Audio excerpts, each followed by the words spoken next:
at theme parks and attractions for my 2025 annual visit to Cadbury World. Excited to go in there, see if there's any changes.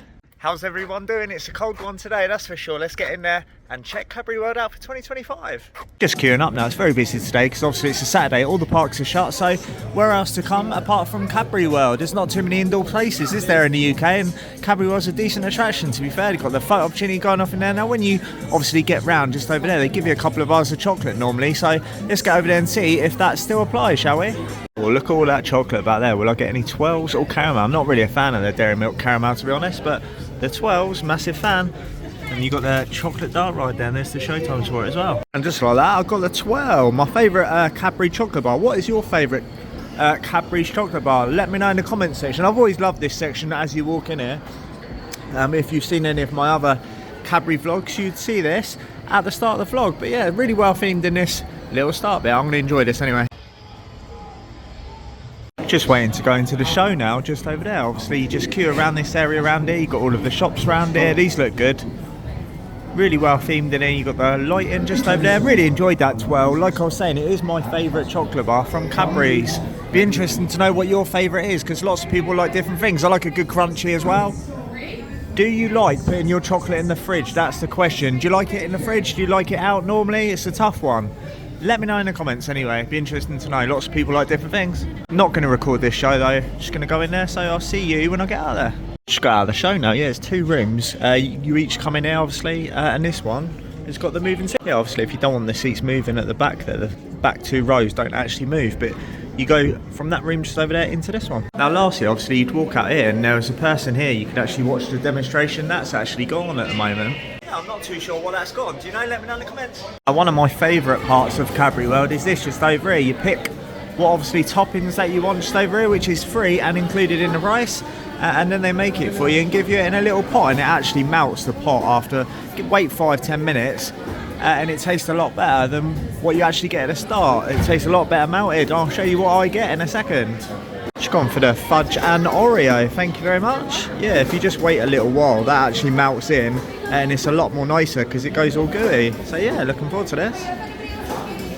So the reason why that show is now not round the other side is because they've moved it to here. Obviously last time I come here, it wasn't here, it was round the other side. But I'll put a bit of footage in for you of that in a little bit. Look at these in here that they're actually making. You've got the teapots just over there. They're really good, aren't they? There you go, she's making it now. Interesting. You've got lots back there as well. Obviously you've got all of the machinery in there as well. Nice. Anyway, I'm going to enjoy this and put some show footage in for you. Everyone's moving from the show now. I'm not too sure how often the shows are, but obviously they show you the process just here of what they actually do. Interesting. But yeah, everyone's going off into the other room now. Obviously you've got the dark ride just in the distance just up there as well, but yeah, I might hang around there a little bit, see when the next show is. I'm not too sure on that one. In preparation, making our chocolate is pour the chocolate right down. I'm going to pour this onto a big marble table like so, and I'm going to use my palette knife to kind of smear the chocolate all across the table like so.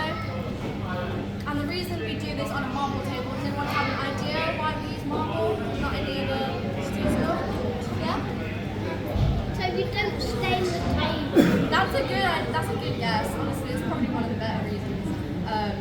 But we use marble really because it's a really good conductor of heat. So the more I spread the chocolate around, the more it does the job of absorbing the heat for me. So once we spread it nice and thin and got it as covered on the table as possible, you want to get your paddle like so and kind of scrape the chocolate, flick it in the air a little bit. And what this does is it kind of lets the chocolate mix around on the table, incorporates a little bit of air so that we can get the chocolate nice and cold. 45-50 degrees is the optimal temperature at about 27-28 degrees. Now we have machines that do this for us now. You might be able to see them in the production rooms, the blue machines. But obviously with it being 100 years ago, they didn't have that technology, so this is how they would have done it back then. So you want to do this a couple of times, and you'll start to notice the chocolate will get a little bit thicker and a little bit harder to work with than what it started with. And because this was 100 years ago, they didn't really have ways to check the temperature, like with a thermometer or anything. They didn't have that technology yet. So they'd have to use a few tips and tricks to try and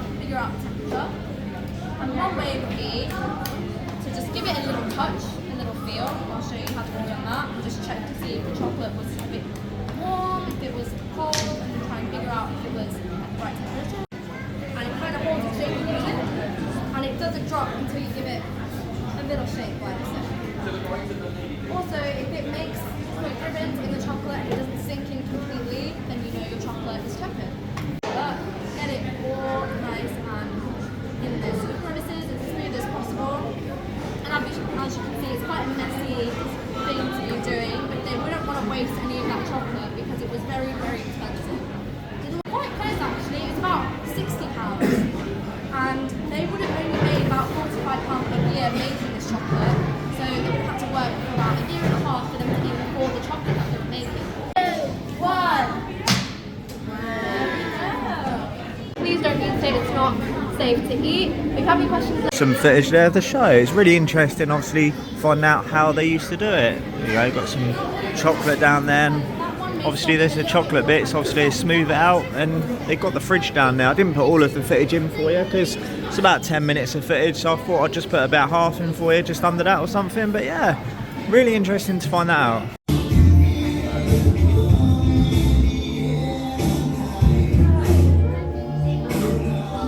There we go, there he is playing the drums.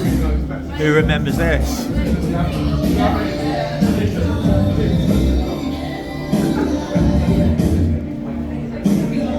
Just queuing for the dart ride now. Now you only get one time round obviously on here. Obviously you can't keep going as many times as you want. So what I'm going to do, I'm not going to put any on-ride footage in this time, because if you've watched my Cadbury World vlog last time, I actually put the on-ride footage in for you. I'm not going to do that this time because I'm just going to enjoy myself on it, because you only get one ride. If you do want to watch that footage though, check out my last Cadbury World vlog. It's under the attractions playlist, and just fast forward it to the actual footage of that ride, because I've really enjoyed it. I'm interested to see if there's any changes in there. Like I said, I was concentrating too much last time. I didn't quite enjoy it as much as normally, so what I'm going to do is I'm just going to go on it and enjoy it myself, and then share my thoughts afterwards, see if there's any changes, see if they've updated it. Please do not use flash photography, as these Well, you can if you get permission anyway. I spoke to the manager last time, but like I said, I'm going to enjoy this ride, and I will see you when I come off.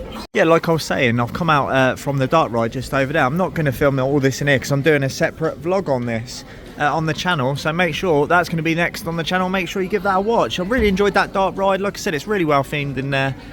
If you've ever been on it, you'll know it's a little bit short for in my opinion, but it's really good for Cadbury World, and they've done a great job with it. It's just a shame that Abracadabra is now left, because I really enjoyed that ride. Now there is a cafe in here. I'm going to show you the offering in it and show you what to expect when coming to Cadbury World. Now there's some other stuff outside, and I'll show you that in a little bit. But you've got various paninis in here, kids lunch boxes, and if you look at that panini up there on the menu, it says Dairy Milk Chocolate Brioche Toasty or the Chocolate Barbecue Chicken and Cheese for $10.75. What do you think of that then? What do you think that'll taste like? Have you ever had one of those? Let me know in the comments, because I'd really be interested to know. Last time I come in here, they were serving it as well.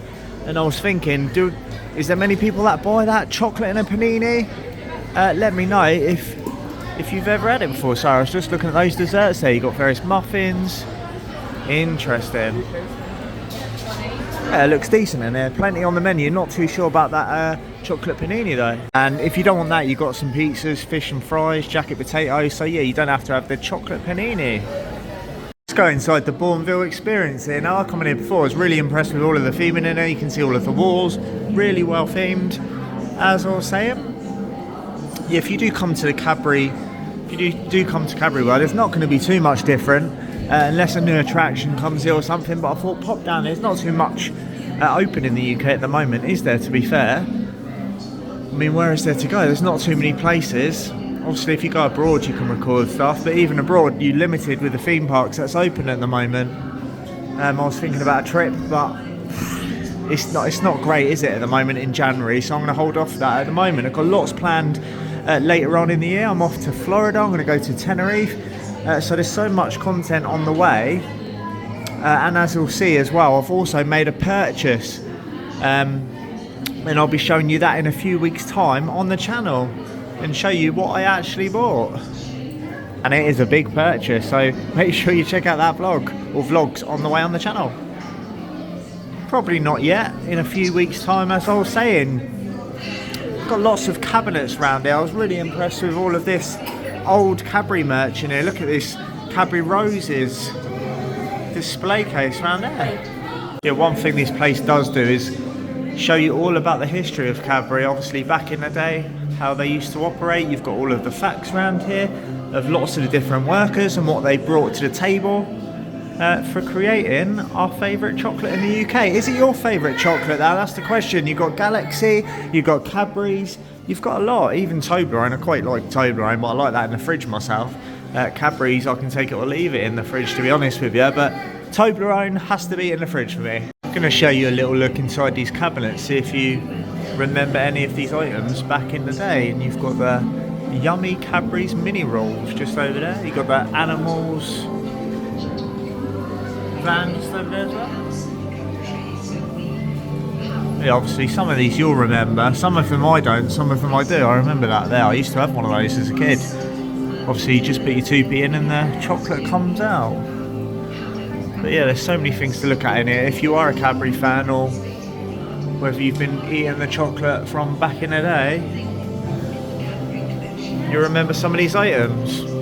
Now there is a Bournville model just over here, and you can look through these binoculars and obviously have a zoom in to Bournville, so that's a really nice touch as well. I don't really pay too much notice of that when I do come in here, when I come in here last anyway, but yeah, it's a lovely touch. Just moving into this next section now, and it's really good for the kids, nice and interactive. You've got the tempering is the final stage in chocolate production and involves mixing and cooling liquid chocolate under carefully controlled conditions. You've got the mixer going around there, mixing all of the chocolate in there for you to watch.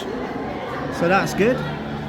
Got the Cadbury Sweet Delicious Delights. I thought it was delicious then.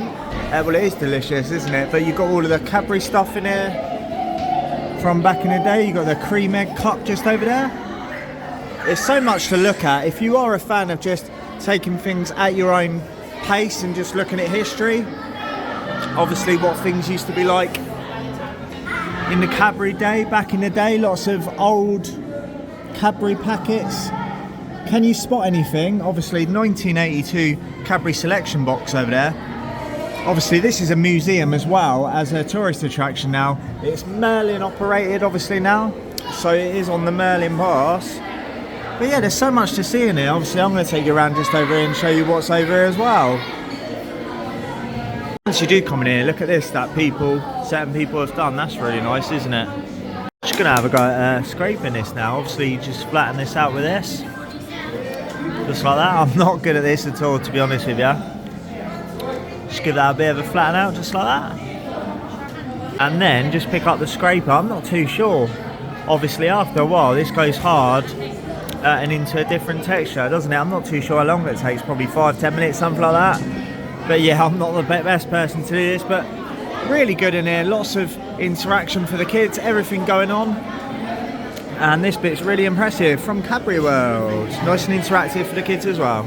Just taking a seat in the 4D cinema now. Now I've never actually been in this 4D cinema, so I thought I'd check it out. Why not?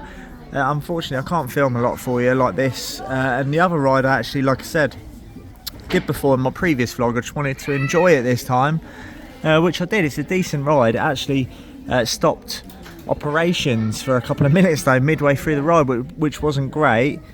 And that's why I've got that as my thumbnail cover. But anyway, I've got permission from the managers to film on there anytime I like. So I'll be filming there probably the next time that I visit, to be honest with you. Anyway, I'm going to watch this and see you afterwards. And you've got the moving seats on here as well. Nice. There we go, bit of on-ride footage for you from Cadbury World. Got the seats moving down there. Probably won't be picking up much because it's in 4D, but here we go. POV for you. Oh god, this is January in the UK for you. Roll on Universal, please open Universal Studios. I'm begging you, please. Yes, it's okay to be fair. Obviously you got the moving seats on there, they're all individual seats, aren't they? But yeah, it's quite decent to be fair for the UK. Yeah, I'm hoping Universal opens, gets announced soon, because we all want that, don't we? If you've enjoyed this Cadbury World vlog, then make sure you give me a big thumbs up for 2025. Also, drop me a subscribe if you're new to the channel, Obviously I didn't film on the ride because that's in the other vlog. I've said that 3 times now. I just wanted to enjoy it, which I did. Obviously it did stop mid-course through that ride. Really enjoyed it though, and that's how I got the thumbnail for you. I was already told by the manager I'm allowed to film in there in the future, so if you want to see that content, give me a like, give me a subscribe, and let's hope the weather gets better soon, because it's absolutely freezing outside, isn't it? I'll see you in the next Theme Parks and Attractions video. Look at the size of that though in the distance as you exit. Really impressive.